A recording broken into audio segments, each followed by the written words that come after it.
तो इस WhatsApp number को अपने फोन में सेव कर लीजिए और हमें तुरंत मैसेज करिए। रेलवे सुरक्षा बल आरपीएफ की स्थापना कब की गई थी? इंपॉर्टेंट प्रश्न है, 5 स्टार लगा लीजिए। रेलवे सुरक्षा बल आरपीएफ की स्थापना वर्ष 1957 में हुई थी। तो ऑप्शन नंबर ए जो है इस प्रश्न का राइट आंसर हो जाएगा। आरपीएफ की स्थापना रेलवे अधिनियम 1957 के तहत की गई थी। यह भारतीय रेलवे की संपत्ति और यात्रियों की सुरक्षा सुनिश्चित करता है। सो गाइस, अगला प्रश्न देखेगा। अगला प्रश्न है, भारतीय रेलवे सुरक्षा बल आरपीएफ किस मंत्रालय के अंतर्गत आता है? तो भारतीय रेलवे सुरक्षा बल आरपीएफ रेल मंत्रालय के अंतर्गत आता है। तो ऑप्शन नंबर सी जो है गाइस इस प्रश्न का राइट आंसर हो जाएगा। आरपीएफ भारतीय रेलवे के अंतर्गत कार्य करता है और रेल मंत्रालय के प्रशासनिक नियंत्रण में है। इसका नेतृत्व महानिर्देशक डायरेक्टर जनरल आरपीएफ करते हैं। नेक्स्ट क्वेश्चन देखेगा सभी बच्चे, प्यारे बच्चों। अगला प्रश्न देखेगा, रेलवे सुरक्षा बल आरपीएफ का मुख्यालय कहां पर स्थित है? तो रेलवे सुरक्षा बल आरपीएफ का मुख्यालय नई दिल्ली में स्थित है। नई दिल्ली होगा कि मुंबई होगा? नई दिल्ली ही होगा। तो ऑप्शन नंबर ए जो है गाइस इस प्रश्न का राइट आंसर हो जाएगा। आरपीएफ का मुख्यालय नई दिल्ली में स्थित है। वर्तमान में इसका नेतृत्व महानिर्देशक डीजी आरपीएफ करते हैं। सो गाइस, चौथा प्रश्न, रेलवे सुरक्षा बल आरपीएफ के कर्मियों को कौन सा दर्जा प्राप्त है? रेलवे सुरक्षा बल आरपीएफ के कर्मियों को रेलवे पुलिस बल का दर्जा प्राप्त है। तो रेलवे पुलिस बल, ऑप्शन नंबर डी जो है गाइस इस प्रश्न का राइट आंसर हो जाएगा। चलिए, और आरपीएफ कानूनी रूप से एक सशस्त्र बल है, लेकिन यह अर्धसैनिक बल नहीं है। इसे रेलवे संपत्ति की सुरक्षा का विशेषाधिकार प्राप्त है। अगला प्रश्न देखेगा, आरपीएफ का आदर्श वाक्य मोटो क्या है? इंपॉर्टेंट प्रश्न है, 5 स्टार लगा लीजिए, पेपर में छपने वाला प्रश्न। सेवा, सुरक्षा और सहयोग। तो सी ऑप्शन जो है इस प्रश्न का राइट आंसर हो जाएगा। यह आदर्श वाक्य आरपीएफ के कर्तव्यों और मिशन को दर्शाता है। इसका उद्देश्य यात्रियों की सुरक्षा और रेलवे की संपत्ति की रक्षा करना है। सो गाइस, अगला प्रश्न देखेगा, आरपीएफ किस प्रकार की कानूनी शक्तियों से लैस है? तो आरपीएफ जो है ना गाइस राज्य पुलिस जैसी कानूनी शक्तियों से लैस है। तो ऑप्शन नंबर वी जो है इस प्रश्न का राइट आंसर हो जाएगा। आरपीएफ कर्मियों को गिरफ्तारी, तलाशी और जब्ती के विशेष अधिकार प्राप्त हैं। ये रेलवे अधिनियम 1989 के तहत कार्रवाई कर सकते हैं। आरपीएफ में भर्ती होने के लिए न्यूनतम शैक्षणिक योग्यता क्या होनी चाहिए? तो आरपीएफ में भर्ती होने के लिए न्यूनतम शैक्षणिक योग्यता 10वीं पास होनी चाहिए। तो ऑप्शन नंबर वी जो है इस प्रश्न का राइट आंसर हो जाएगा। आरपीएफ कांस्टेबल के लिए न्यूनतम योग्यता 10वीं पास है। सब इंस्पेक्टर एसआई पद के लिए स्नातक ग्रेजुएशन आवश्यक है। 8वां प्रश्न देखिएगा सभी बच्चे, आरपीएफ में महिला भर्ती की शुरुआत कब हुई थी? तो आरपीएफ में महिला भर्ती की शुरुआत वर्ष 1986 से हुई थी। तो इस प्रश्न का राइट आंसर जाएगा मेरे प्यारे बच्चों ऑप्शन नंबर ए के साथ में। आरपीएफ में पहली बार महिला बटालियन 1986 में गठित की गई थी। वर्तमान में आरपीएफ में महिला आरक्षियों की कुल संख्या बढ़ाई जा रही है। प्रश्न देखिएगा सभी बच्चे, आरपीएफ का नेतृत्व कौन करता है? तो आरपीएफ का नेतृत्व महानिर्देशक डीजी करते हैं। तो ऑप्शन नंबर सी जो है इस प्रश्न का राइट आंसर हो जाएगा। आरपीएफ का प्रमुख महानिर्देशक डीजी होता है, जो भारतीय पुलिस सेवा आईपीएस अधिकारी होता है। और आरपीएफ के वर्तमान महानिर्देशक कौन है? मनोज यादव। तो यह भी आपको ध्यान में रखना है। अगला प्रश्न है, रेलवे सुरक्षा बल आरपीएफ की भर्ती किस एजेंसी के द्वारा कराई जाती है? तो रेलवे सुरक्षा बल आरपीएफ की भर्ती आरआरबी रेलवे रिक्रूटमेंट बोर्ड के द्वारा करवाई जाती है।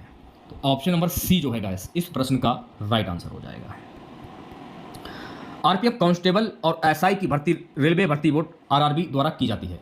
चयन प्रक्रिया में लिखित परीक्षा, शारीरिक दक्षता परीक्षा, पीईटी, मेडिकल टेस्ट और दस्तावेज सत्यापन शामिल है। चलिए बढ़ते हैं नेक्स्ट क्वेश्चन की ओर प्यारे बच्चों। अगला प्रश्न देखेगा, रेलवे सुरक्षा बल आरपीएफ किन अपराधों की जांच करता है? तो रेलवे सुरक्षा बल आरपीएफ जो है ना रेलवे संपत्ति की चोरी, यात्रियों की सुरक्षा से जुड़े अपराध, महिला सुरक्षा से जुड़े अपराध। ऑप्शन नंबर डी जो है उपरोक्त सभी इस प्रश्न का राइट आंसर हो जाएगा। आरपीएफ का मुख्य कार्य रेलवे संपत्ति और यात्रियों की सुरक्षा करना। यह मानव तस्करी, चोरी, महिलाओं की सुरक्षा, नशा तस्करी आदि से संबंधित मामलों में कार्रवाई करता है। अगला प्रश्न देखेगा, आरपीएफ की मेरी सहेली योजना का उद्देश्य क्या है? तो आरपीएफ की मेरी सहेली योजना का उद्देश्य है महिला यात्रियों की सुरक्षा। तो ऑप्शन नंबर वी जो है इस प्रश्न का राइट आंसर हो जाएगा। देखिए, मेरी सहेली योजना आरपीएफ द्वारा 2020 में शुरू की गई थी। इसका उद्देश्य यात्रा के दौरान महिलाओं की सुरक्षा सुनिश्चित करता है। हाय, अभी मेरा कुछ दिन पहले ही मेरी गर्लफ्रेंड कृति के साथ ब्रेकअप हुआ था। कंसिडरिंग हम लोग इतने लंबे समय से साथ थे। अगला प्रश्न देखिएगा सभी बच्चे, आरपीएफ ट्रेनिंग सेंटर कहां पर स्थित है? तो आरपीएफ का जो ट्रेनिंग सेंटर है ना यह बड़ोदरा में स्थित है। तो ऑप्शन नंबर डी जो है गाइस इस प्रश्न का राइट आंसर हो जाएगा। आरपीएफ का केंद्रीय प्रशिक्षण संस्थान बड़ोदरा गुजरात में स्थित है। अन्य क्षेत्रीय प्रशिक्षण केंद्र लखनऊ, मुजफ्फरपुर और कोलकाता में है। नेक्स्ट क्वेश्चन देखिएगा सभी बच्चे, आरपीएफ किस रंग की वर्दी पहनता है? आरपीएफ जो है ना, ये काले रंग की वर्दी पहनता है। तो ऑप्शन नंबर वी जो है इस प्रश्न का राइट आंसर हो जाएगा। आरपीएफ के जवान काली वर्दी पहनते हैं जिससे वे अन्य पुलिस बलों से अलग पहचाने जा सकते हैं। सो गाइस, अगला प्रश्न क्या, रेलवे सुरक्षा बल आरपीएफ का गठन किस अधिनियम के तहत किया गया था? तो रेलवे सुरक्षा बल आरपीएफ का गठन रेलवे सुरक्षा बल अधिनियम 1957 के तहत किया गया था। तो ऑप्शन नंबर वी जो है गाइस इस प्रश्न का राइट आंसर हो जाएगा। आरपीएफ का गठन 1957 में एक विशेष सशस्त्र बल के रूप में किया गया था। 1985 में इसे संवैधानिक सशस्त्र बल का दर्जा दिया गया। अगला प्रश्न देखिएगा सभी बच्चे, आरपीएफ के कौन कौन से विशेष बल कार्यरत हैं? RPSF, railway protection special force. तो इस प्रश्न का राइट आंसर जाएगा मेरे प्यारे बच्चों ऑप्शन नंबर ए के साथ में। आरपीएसएफ रेलवे सुरक्षा विशेष बल को आरपीएफ की रिजर्व फोर्स के रूप में कार्यरत किया जाता है। ये विशेष अभियानों, आतंकवाद विरोधी कार्यों और रेलवे सुरक्षा से जुड़े मामलों में तैनात होते हैं। आरपीएफ और जीआरपी में क्या अंतर है? इंपॉर्टेंट प्रश्न है, 5 स्टार लगा लीजिए। आरपीएफ और जीआरपी में क्या अंतर है? उपरोक्त सभी आरपीएफ रेलवे सुरक्षा से संबंधित, जबकि जीआरपी राज्य सरकार के अंतर्गत आता है। जीआरपी का मुख्य कार्य रेलवे अपराधों की जांच करना है, जबकि आरपीएफ रेलवे संपत्ति की सुरक्षा करता है। आरपीएफ केंद्रीय बल है, जबकि जीआरपी राज्य पुलिस का हिस्सा है। तो ऑप्शन नंबर डी जो है इस प्रश्न का राइट आंसर हो जाएगा। आरपीएफ की बात करूंगा सबसे पहले। आरपीएफ जो है ना, रेलवे की सुरक्षा और संपत्ति की रक्षा करता है। जीआरपी रेलवे अपराधों की जांच और कानूनी मामलों का संचालन करता है। और जीआरपी हो गया, अभी हो गया आरपीएफ केंद्र सरकार के अधीन है आरपीएफ, जबकि जीआरपी राज्य सरकार के अंतर्गत कार्य करता है। अगला प्रश्न देखिएगा, आरपीएफ के जवान किन विशेष अभियानों में शामिल रहे हैं? आरपीएफ के जवान ऑपरेशन नन्हे फरिश्ते, ऑपरेशन दस्तक, ऑपरेशन उजाला। तो ऑप्शन नंबर डी जो है उपरोक्त सभी इस प्रश्न का राइट आंसर हो जाएगा। ऑपरेशन नन्हे फरिश्ते लापता बच्चों को बचाने के लिए, ऑपरेशन दस्तक मानव तस्करी रोकने के लिए, ऑपरेशन उजाला अवैध टिकटिंग रोकने के लिए। अगला प्रश्न देखेगा, रेलवे सुरक्षा बल आरपीएफ का महानिदेशक कौन होता है? रेलवे सुरक्षा बल आरपीएफ का महानिदेशक होता है मेरे प्यारे बच्चों भारतीय पुलिस सेवा आईपीएस अधिकारी। तो ऑप्शन नंबर ए जो है गाइस इस प्रश्न का राइट आंसर हो जाएगा। आरपीएफ का नेतृत्व तो एक आईपीएस अधिकारी करता है जो महानिर्देशक डीजी आरपीएफ कहलाता है। 2024 में आरपीएफ के महानिर्देशक कौन है? श्री मनोज यादव। ये भी आपको ध्यान में रखना, जिस अभी मैंने आप लोगों को बताया था। आरपीएफ के प्रशिक्षण केंद्र कहां पर स्थित है? आरपीएफ का प्रशिक्षण केंद्र जो है ना, यह बड़ोदरा में स्थित है। अभी मैंने आप लोगों को कराया था, लेकिन एक्स्ट्रा फैक्ट अगर आप पढ़ेंगे तो बिल्कुल अलग होगा। मुख्य प्रशिक्षण केंद्र बड़ोदरा गुजरात, अन्य प्रशिक्षण केंद्र लखनऊ, मुजफ्फरपुर, कोलकाता, चेन्नई आदि। मेरी सहेली योजना का उद्देश्य क्या है? इंपॉर्टेंट प्रश्न है, एक बार देख लीजिएगा आप लोग। मेरी सहेली योजना का उद्देश्य क्या है? तो मेरी सहेली योजना का उद्देश्य है महिला यात्रियों की सुरक्षा। तो ऑप्शन नंबर वी जो है इस प्रश्न का राइट आंसर हो जाएगा। यह योजना महिला यात्रियों की सुरक्षा सुनिश्चित करने के लिए आरपीएफ द्वारा 2020 में शुरू की गई थी। आरपीएफ जवान ट्रेन में यात्रा करने वाली महिलाओं को सुरक्षा सहायता प्रदान करते हैं। आरपीएफ का प्राथमिक कार्य क्या है? सो गाइस, आरपीएफ का प्राथमिक कार्य है रेलवे संपत्ति की सुरक्षा, यात्रियों की सुरक्षा, मानव तस्करी रोकना, उपरोक्त सभी। तो ऑप्शन नंबर डी जो है इस प्रश्न का राइट आंसर हो जाएगा। आरपीएफ का मुख्य कार्य रेलवे संपत्ति और यात्रियों की सुरक्षा करना है। यह रेलवे में होने वाले अपराधों, मानव तस्करी, अवैध गतिविधियों को रोकने में भी सहायता करता है। नेक्स्ट क्वेश्चन देखेगा, रेलवे परीक्षा में कौन कौन से विषय शामिल होते हैं? सामान्य ज्ञान भी होता है, गणित भी होता है, रीजनिंग भी होता है। तो ऑप्शन नंबर डी जो है उपरोक्त सभी इस प्रश्न का राइट आंसर हो जाएगा। आरपीएफ कांस्टेबल और एसआई परीक्षा में सामान्य ज्ञान, गणित, रीजनिंग, विज्ञान और करंट अफेयर्स के प्रश्न पूछे जाते हैं। अगला प्रश्न है, आरपीएफ परीक्षा के लिए शारीरिक दक्षता परीक्षा पीटी में क्या शामिल होता है? दौड़ भी होती है भाई, ऊंची कूद भी होती है, गोला फेंक भी होता है। तो ऑप्शन नंबर डी जो है इस प्रश्न का राइट आंसर हो जाएगा। उपरोक्त सभी पुरुष उम्मीदवारों के लिए 1600 मीटर की दौड़ और ऊंची कूद, गोला फेंक। महिला उम्मीदवारों के लिए 800 मीटर की दौड़, ऊंची कूद और गोला फेंक। आरपीएफ में भर्ती होने के लिए न्यूनतम ऊंचाई कितनी होनी चाहिए? तो आरपीएफ में भर्ती होने के लिए न्यूनतम ऊंचाई 165 सेंटीमीटर पुरुष और 157 सेंटीमीटर महिला की। तो राइट आंसर की अगर मैं बात करूं तो प्यारे बच्चों इस प्रश्न का राइट आंसर जाएगा ऑप्शन नंबर ए के साथ में। देखिए, अगर आप लोगों को क्लास वाकई में पसंद आ रही हो तो प्लीज क्लास को यार लाइक कर दीजिए। एससी एसटी उम्मीदवारों के लिए 5 सेंटीमीटर की छूट दी जाती है। उत्तर पूर्व राज्यों, गोरखा और आदिवासी उम्मीदवारों के लिए ऊंचाई में छूट दी जाती है। अगर तुम मेरे पति नहीं होते ना, तो मैं काट के किसी नाली में फेंक देती। मेरे दोस्त के पति उनको डायमंड रिंग देते, आईफोन देते, और तुम मुझे 10 रुपए के फूल दे रहे हो। उनको पति बोलने में भी शर्म आती है मुझे। अनिका ने अपने पापा के कहने पर नक्श से शादी तो कर ली थी, मगर उसने ये शर्त रखी थी कि घर से बाहर किसी को ये पता न चले कि वो उसका पति है। अनिका ने अपनी सहेलियों को बता रखा था कि उसकी शादी विदेश जाकर हुई है और उसका पति लंदन में बड़ा बिजनेसमैन है। मगर जब उसकी सहेलियां उसे अपने हस्बैंड्स के दिए हुए महंगे महंगे गिफ्ट दिखाती तो वो जल भुनकर राख हो जाती। वैलेंटाइन में मुझे एक महंगा गिफ्ट चाहिए जिसकी कीमत कम से कम 1 लाख रुपए हो। और अगर नहीं ला सके ना तो किसी ट्रेन के सामने खड़े होकर मर जाना, कम से कम तुमसे पीछा तो छूटेगा। अनिका, आज तक इतने सारे पैसे एक साथ कभी देखे तक नहीं। मैं तुम्हें इतना महंगा गिफ्ट कहाँ से लाके दूं? तो ये तुम्हें मुझसे शादी करने से पहले सोचना चाहिए था। मर्द होकर अपनी बीवी की डिमांड्स भी पूरी नहीं कर सकते। 2 दिन बाद वैलेंटाइन के दिन नक्श अनिका के पास आया और उसे एक गिफ्ट बॉक्स दिया। अनिका ने बुरा सा मुंह बनाकर उस डब्बे को खोला और जैसे ही उसने अंदर का गिफ्ट देखा उसके होश उड़ गए। ये तो जिमी शू सैंडल है, ये 10 लाख के आते हैं। तुम कहाँ से लाए? वो मैं दरअसल ये ओरिजिनल नहीं है, बल्कि उस महंगी वाली सैंडल की कॉपी है। ये यही मार्केट से खरीदी मैंने, ये नकली है। अनिका ने बुरा सा मुंह बनाकर उन सैंडल्स को अपने कमरे में रख दिया, पर सैंडल्स की क्वालिटी देखकर अनिका को नक्श पर थोड़ा सा शक हुआ, क्योंकि वो सैंडल्स एकदम ओरिजिनल लग रहे थे। Hello ma'am. हाय मैम, आप मिस्टर भानुशाली जी की दोस्त हैं? मिस्टर भानुशाली, भानुशाली इंडस्ट्रीज के मालिक? उन्हें तो किसी ने देखा भी नहीं है एंड बड़े बड़े लोग उनसे बात तक नहीं कर सकते। आई एम सॉरी, मैं उन्हें नहीं जानती, बट आपने ऐसा क्यों पूछा? मैम मैं आए? या श्योर। मैम, आपके हाथ में जो ये बॉक्स है ये जिमी शू सैंडल्स का है एंड ये स्पेशल एडिशन है। मैम, ये जो डिजाइन है, ये जो कट है एंड ये जो लोगो है, इसका नकली बनना इम्पॉसिबल है। इंडिया में कल ही ये दूसरा पीस बिका है जो मिस्टर भानुशाली जी ने लिया है।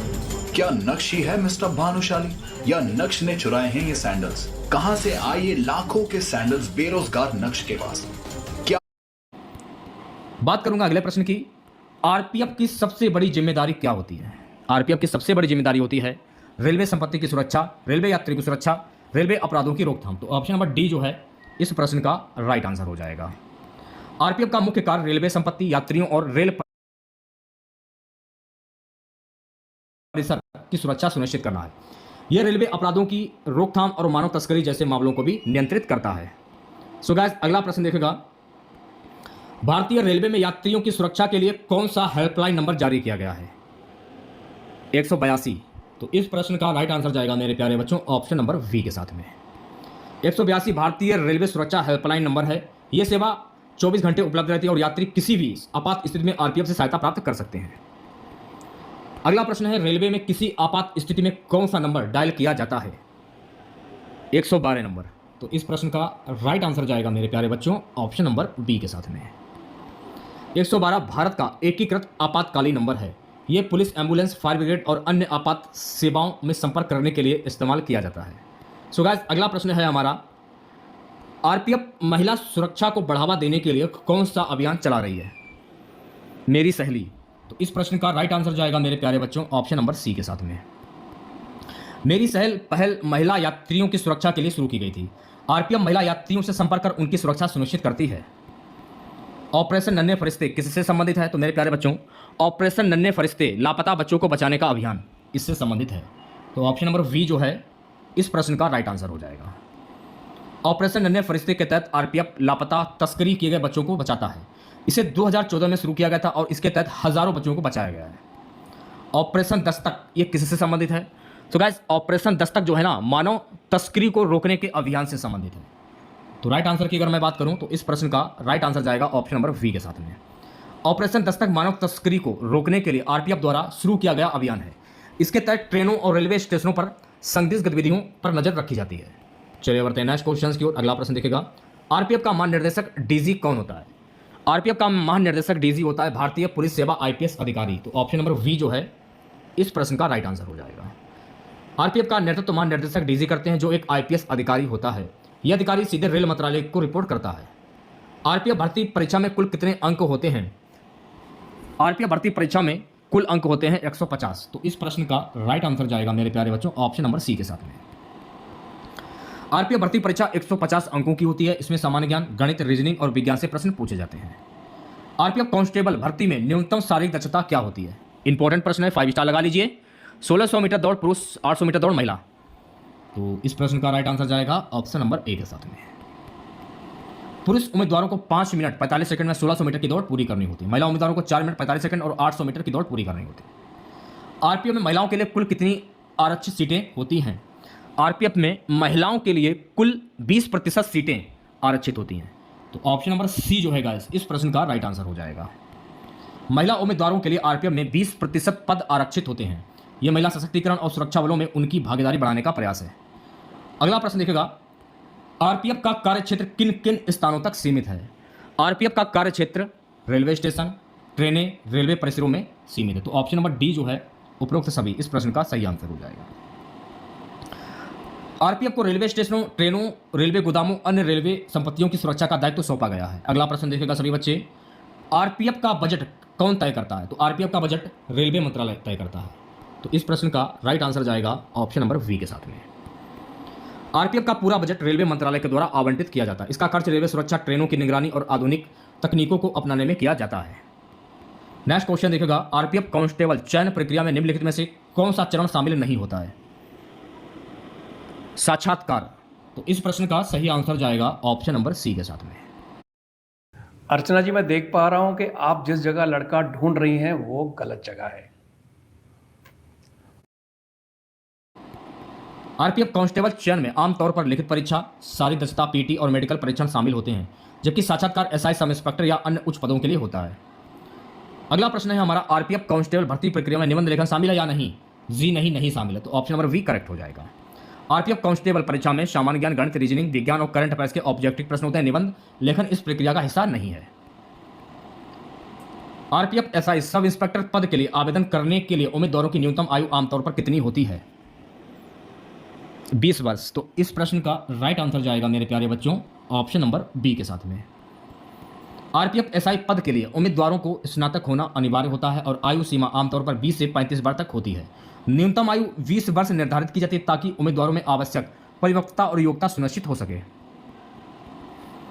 अगला प्रश्न है, आरपीएफ में बटालियन का विभाजन किस आधार पर किया जाता है? आरपीएफ में बटालियन का विभाजन जो है ना भौगोलिक क्षेत्र के आधार पर किया जाता है। तो इस प्रश्न का सही आंसर हो जाएगा ऑप्शन नंबर ए। आरपीएफ का संगठन क्षेत्रीय आधार पर किया जाता है ताकि प्रत्येक रेलवे जोन में सुरक्षा एवं निगरानी बेहतर ढंग से सुनिश्चित हो सके। इससे क्षेत्रीय आवश्यकताओं के अनुसार तैनाती और प्रबंधन में सुविधा होती है। अगला प्रश्न देखेगा सभी बच्चे, आरपीएफ एसआई पद के चयन प्रक्रिया में कौन से चरण शामिल होते हैं? तो आरपीएफ एसआई पद के चयन प्रक्रिया में उपरोक्त सभी, इसमें लिखित परीक्षा भी होती है, शारीरिक दक्षता परीक्षा भी होती है, साक्षात्कार भी होता है। तो ऑप्शन नंबर डी जो है इस प्रश्न का राइट आंसर हो जाएगा। आरपीएफ एसआई भर्ती में उम्मीदवारों का चयन लिखित परीक्षा, शारीरिक दक्षता, पीटी और साक्षात्कार के माध्यम से किया जाता है। यह मल्टी स्टेप प्रक्रिया उम्मीदवारों की शारीरिक क्षमता, ज्ञान और व्यक्तित्व का समग्र आकलन करती है। नेक्स्ट क्वेश्चन देखेगा, आरपीएफ प्रशिक्षण के दौरान किस विषय पर विशेष ध्यान दिया जाता है? आरपीएफ प्रशिक्षण के दौरान कानूनी एवं नैतिक शिक्षा, आधुनिक हथियार प्रशिक्षण, आपातकालीन प्रतिक्रिया एवं सुरक्षा तकनीकें। तो ऑप्शन नंबर डी जो है इस प्रश्न का राइट आंसर हो जाएगा। आरपीएफ प्रशिक्षण में न केवल शारीरिक दक्षता बल्कि कानूनी जानकारी, नैतिकता, हथियार संचालन एवं आपातकालीन स्थितियों से निपटने की तकनीक पर भी विशेष जोर दिया जाता है। यह प्रशिक्षण आरपीएफ के व्यापक कार्य क्षेत्र को ध्यान में रखते हुए डिजाइन किया जाता है। आरपीएफ भर्ती परीक्षा के परिणाम आमतौर पर कब घोषित किए जाते हैं? आरपीएफ भर्ती परीक्षा के परिणाम आमतौर पर 2 महीने के बाद घोषित किए जाते हैं। तो ऑप्शन नंबर वी जो है इस प्रश्न का राइट आंसर हो जाएगा। हालांकि परिणामों की घोषणा का समय परीक्षा की प्रक्रिया और प्रबंधन पर निर्भर करता है। अधिकांश बार आरपीएफ लिखित परीक्षा के परिणाम लगभग 60 दिनों के भीतर घोषित कर दिए जाते हैं। यह समय सीमा प्रक्रिया की पारदर्शिता और उम्मीदवारों को तैयारी के लिए पर्याप्त समय देने के उद्देश्य से निर्धारित की जाती है। सो गाइस, अगला प्रश्न है हमारा, आरपीएफ कांस्टेबल की वेतनमान किस आधार पर निर्धारित किया जाता है? आरपीएफ कांस्टेबल का जो वेतन जो है ना, ये केंद्रीय सरकारी नियमों के अनुसार निर्धारित किया जाता है। तो इस प्रश्न का सही आंसर जाएगा मेरे प्यारे बच्चों ऑप्शन नंबर ए के साथ में। आरपीएफ कांस्टेबल का वेतन केंद्रीय सरकारी नियमों एवं नवीनतम पे कमीशन की सिफारिशों के आधार पर निर्धारित होता है। समय समय पर वेतनमान में वृद्धि, भत्तों एवं अन्य सुविधाओं के अनुसार संशोधन किया जाता है। अगला प्रश्न देखिएगा सभी बच्चे, आरपीएफ में महिलाओं के लिए किस प्रकार की विशेष प्रशिक्षण सुविधाएं प्रदान की जाती हैं? आरपीएफ में महिलाओं के लिए सुरक्षा एवं आत्मरक्षा प्रशिक्षण, उच्च स्तरीय संवाद एवं संचार कौशल प्रशिक्षण। तो ऑप्शन नंबर डी जो है इस प्रश्न का राइट आंसर हो जाएगा।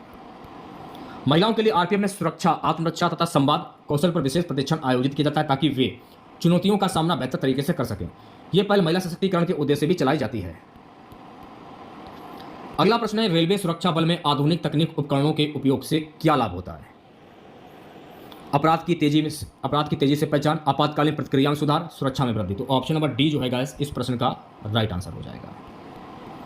आरपीएफ ने सीसीटीवी निगरानी, जीपीएस ट्रैकिंग, मोबाइल एप्लीकेशन आदि तकनीकों को अपनाकर रेलवे परिसर में सुरक्षा एवं आपातकालीन प्रबंधन में सुधार किया है। इससे अपराध की रोकथाम एवं जांच में तेजी आती है। अगला प्रश्न देखिएगा सभी बच्चे, रेलवे सुरक्षा बल में आपातकालीन सेवाओं के लिए समन्वय किसके साथ किया जाता है? स्थानीय पुलिस, एम्बुलेंस सेवा, फायर ब्रिगेड। तो ऑप्शन नंबर डी जो है इस प्रश्न का राइट आंसर हो जाएगा। आरपीएफ आपात स्थिति में स्थानीय पुलिस, एम्बुलेंस, फायर ब्रिगेड और अन्य आपातकालीन सेवाओं के साथ समन्वय स्थापित करता है। यह समन्वय यात्रियों की सुरक्षा एवं रेलवे परिसरों में त्वरित प्रतिक्रिया सुनिश्चित करता है। अगला प्रश्न देखिएगा, रेलवे सुरक्षा बल में सीसीटीवी कैमरों का प्रयोग किस उद्देश्य से किया जाता है? तो रेलवे सुरक्षा बल में आपातकालीन सेवाओं के लिए सीसीटीवी कैमरों का प्रयोग किस लिए किया जाता है? सुरक्षा निगरानी, अपराध जांच एवं साक्ष्य एकत्रीकरण, यात्रियों की सुविधा बढ़ाने। तो ऑप्शन नंबर डी जो है गाइस इस प्रश्न का राइट आंसर हो जाएगा। सीसीटीवी कैमरों का उपयोग रेलवे स्टेशनों, ट्रेनें एवं अन्य रेलवे परिसरों में वास्तविक समय में निगरानी रखने, अपराधों की जांच करने एवं यात्रियों की सुरक्षा सुनिश्चित करने के लिए किया जाता है। आज की क्लास का लास्ट क्वेश्चन रहेगा, रेलवे सुरक्षा बल में नवीनतम तकनीकी उपकरणों के उपयोग से कुल मिलाकर क्या लाभ प्राप्त होता है? अपराध की तेजी से पहचान, आपातकालीन प्रतिक्रिया सुधार, रेलवे परिसर सुरक्षा में वृद्धि। तो ऑप्शन नंबर डी जो है इस प्रश्न का राइट आंसर हो जाएगा। आधुनिक तकनीक जैसे कि मोबाइल एप्लीकेशन, जीपीएस, डिजिटल निगरानी एवं अन्य उपकरण आरपीएफ के कार्यों को अधिक प्रभावी बनाने में सहायक है। इसमें न केवल सुरक्षा बढ़ती है बल्कि अपराधों की जांच एवं आपातकालीन सेवाओं की दक्षता भी बेहतर होती है। तो कैसी लगी क्लास आप लोगों को? कमेंट बॉक्स में जरूर बताइएगा। अगर आप लोगों को आज की क्लास अच्छी लगी हो तो प्लीज़ क्लास को लाइक कीजिएगा, शेयर कीजिएगा।